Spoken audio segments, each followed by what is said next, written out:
And Football at 4 is powered by the Inside the Birds podcast. It's brought to you by Bet365. Whatever the sport, whatever the moment, it's never ordinary at Bet365. Geoff Mosher in for Adam Kaplan today. Moshe was over at Eagles training camp, and we talked about it earlier with Q Myers on the Sports Bash. Eagles made a trade. Thomas Booker heads to Vegas. Jacorian Bennett is coming to Philadelphia. How does he fit into this Philadelphia Eagles defense? That will be first and foremost.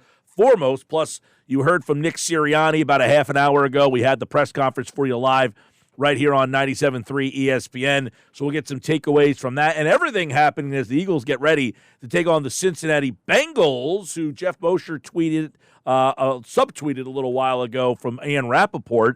Looks like the Bengals are going to play their actual big-name players on Thursday night for several series. So that's good news to hear. The Eagles will get to see Joe Burrow and some other players there. But first, Geoff Mosher, a trade last night. Howie Roseman saw all the fireworks going off at Citizens Bank Park. He had to get involved and made a trade. Now, on the surface, you see Thomas Booker IV, kind of a low-level rotational player, not a lot of snaps, not a lot of impact, which I like Booker. I thought he should have got more of a shot here. A little surprised that he wasn't more in the mix, but for whatever reason, he's traded out to Vegas. Jacorian Bennett in return. Now, some people might say, okay, this is just swapping two low bottom of the roster guys, but not so fast. Q Myers was on with us earlier from Raider Nation Radio. He loves Bennett. He thinks Bennett's a starting player and, perplexed at the Raiders. Now, he knows why, because he doesn't fit into Pete Carroll's system. But do you look at this trade as adding a guy that could compete for a starting job? Yeah, Mike, he can compete for a starting job. There's plenty left in camp. He's a guy that profiles really well athletically, even though he's a little undersized. I think he's 5'9", 5'10". So he'll get into the mix. He'll practice. He'll work. This is a case where, so the Raiders have a new coaching staff, Pete Carroll. We always know when Pete Carroll's coaching the team, he likes certain kind of specificities for corners. You remember the Legion of Boom. They had tall, physical corners, Brandon Browner, Byron Maxwell, Richard Sherman. And this is a case where Jacorian, as I was told for some people I know in the organization, just wasn't necessarily a fit for them. But, they had that ordeal with Christian Wilkins, that defensive tackle that they parted ways with, and they needed some defensive line depth. And Booker can go there and get more time, get more snaps, definitely get a lot more time than he would have gotten here with the Eagles because, yes, even though he would have made the team, and I heard you say, Mike, they could have played him more. It's really tough when you've got Jalen Carter, Moro Ajomo, Jordan Davis. That's 2 first-round picks, and then a guy who's playing really well and is going to start, especially in their 5-man front and their 4-man pass rush most likely. And then behind that, you have a guy in Gabe Hall in year 2 at a Baylor who's a really good athlete and starting to really put it together here in camp. So there just wasn't that much opportunity for a guy like Booker to really assert himself. I think he played less than 18% of the snaps last year. Probably was going to be that or fewer unless there were injuries. And now you got a corner in to compete with Adoree Jackson and with Kelly Ringo, obviously, to try to be a starter. Well, and yesterday, Vic Fangio, Geoff, we talked a little bit about it. He was asked about the competition at that spot, Ringo and Adoree Jackson. He says it's close, but is it close enough where he was maybe keeping an eye on somebody else to factor in here? Yeah, I don't know that he was keeping an eye on somebody else. I think it's a case where they want to add more competition. They know that it's an unsettled spot. One of the things that's going to be very interesting about this guy, Jacorian Bennett, is that he has very little special teams background. I think if you go look at his special team snaps over the 2 years, it's scant, to say the least. And usually if you're not a starting corner, if you're a backup corner, you've got to be able to play special teams. Keely Ringo was one of the better special teams players on the team and in the league last year. So the question is, what do you do with Jacorian Bennett if he winds up not making it as a starter with his lack of special teams experience? Well, is he kind of a replacement? Is he kind of a replacement for Isaiah Rodgers? Is that a guy that you can kind of say, hey, there's a lot of similarities possibly there? Well, he's got good athleticism that really jumps out. We'll have to see it in camp. He has to learn the defense. That's not going to be easy because Vic's defense, especially with how he deploys his corners in pattern matching or zone matching, is not simple. So I think that I don't want to say we're far I mean, this guy's going to get a lot of reps. He's going to play in preseason games, and we'll see. But I don't know that this necessarily moves the needle that much yet in this competition. And I guess what I would add to that is if they're really not happy with their cornerback picture between Adoree Jackson and Kelee Ringo at the end of camp, it wouldn't surprise me if Howie made a move to bring in sort of a more established corner for this defense. Geoff Mosher, Football at 4. Eagles training camp continues, obviously getting ready for Thursday night against the Bengals.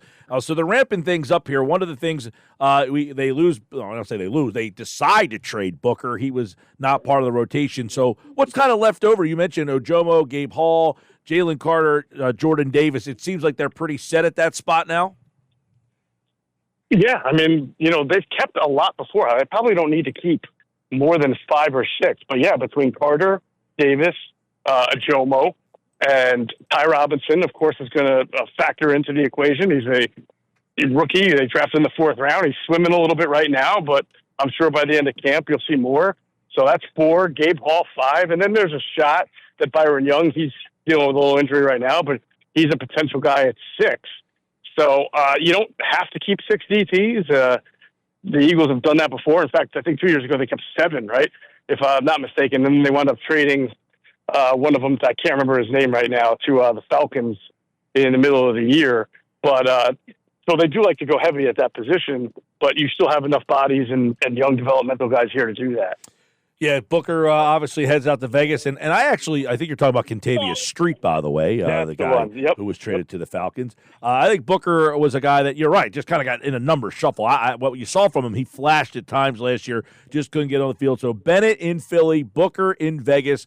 We'll see how that works out. The defensive tackle position, a deep one for Philadelphia. And then as we talk about that corner room, you got Eli Ricks, Ringo, because a couple of years ago, you had all these young corners, Josh Jobe, we kept hearing about. Ringo and Ricks kind of remain. So we'll see how that position shakes out. Do we think it will shake out starting Thursday night? Oh, yeah, absolutely. I think that this is not going to be like last year's preseason where no starters played. I mean, it's because we don't know who starters are yet. We have to Vic Fangio has to figure that out. So he needs to see Kelee Ringo compete. He needs to see like Jeremiah Trotter Jr. get some snaps, I would imagine. He needs to see the young safety, Sidney Brown, Makuba, who was able to do some practicing today as he's coming back from that shoulder injury. He needs to see these guys play, and some of these guys could be starters. Yeah.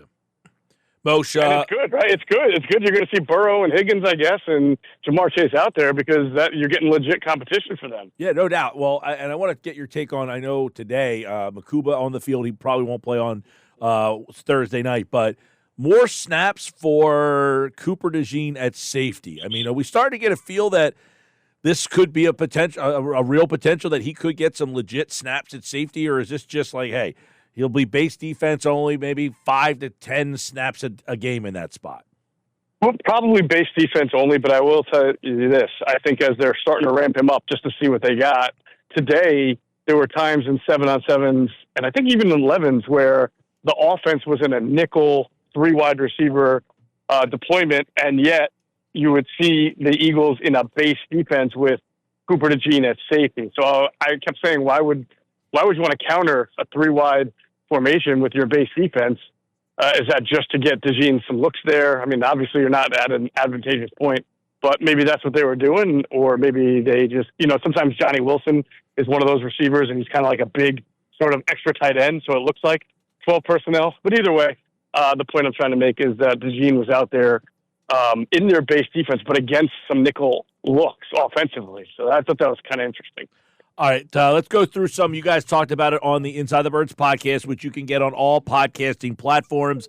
Just search Inside the Birds, Jeff. Let's go through some of the battles getting ready for Thursday night. It sounded today from Nick Sirianni. He didn't say Tyler Steen, but it sounded like he got a pretty good vote of confidence there.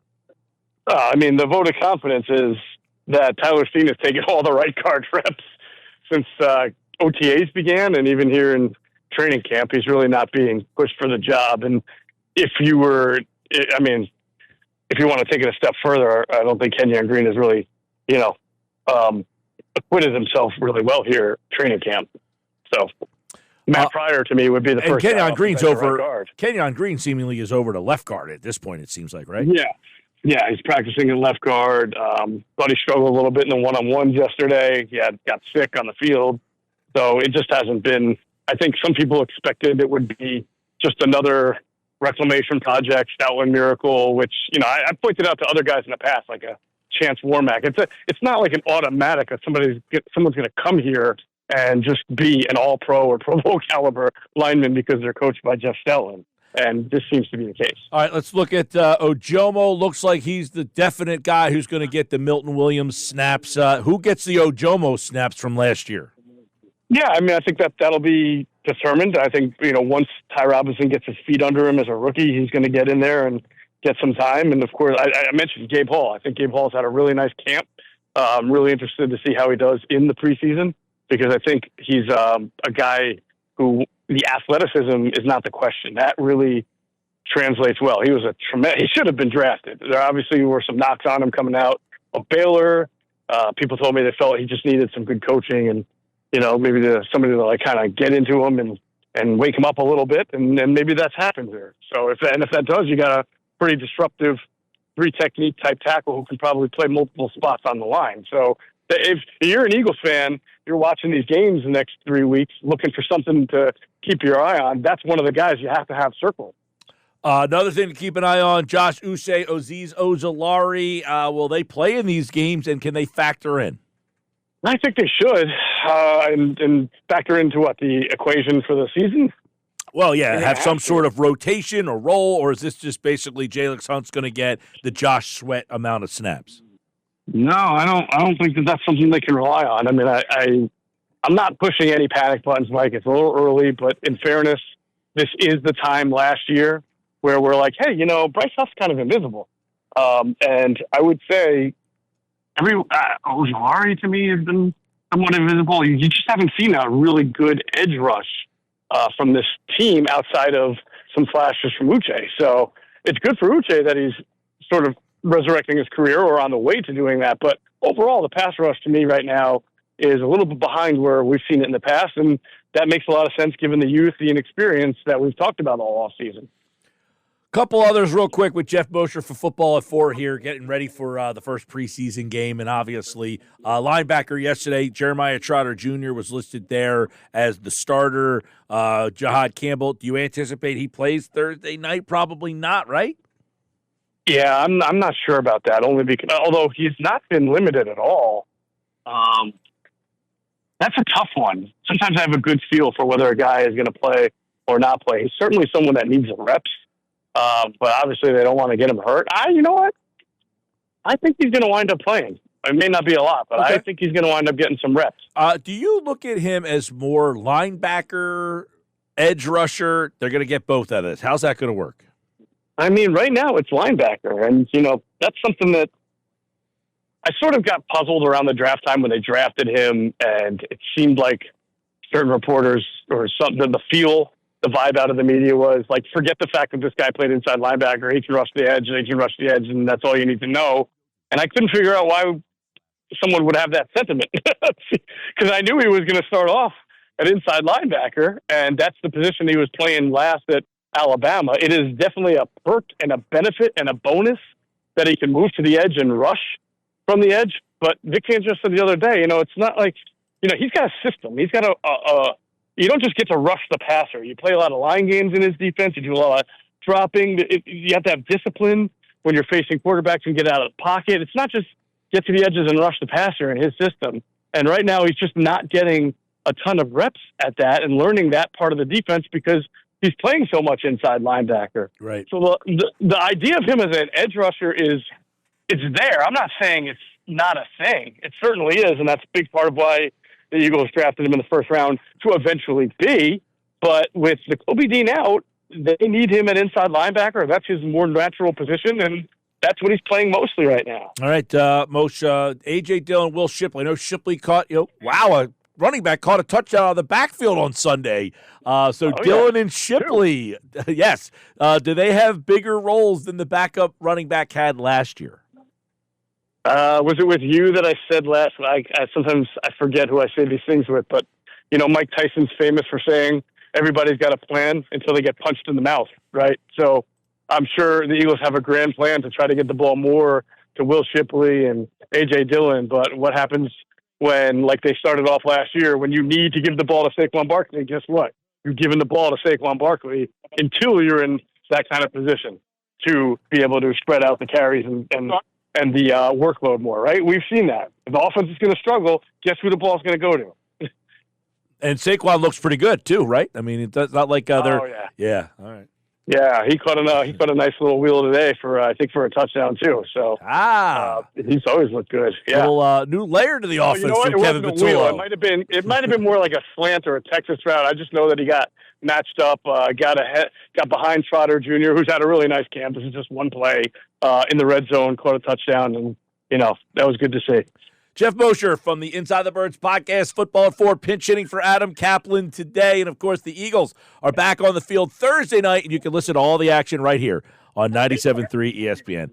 All right, Moshe, great job in the pinch hitting role there. You're a real, not Max Kepler. Stairs? Not Max Kepler. How about Matt Stairs? How about Matt Stairs? You would be into the night. Into the night. Going into the night. That's right. All right, man. See ya.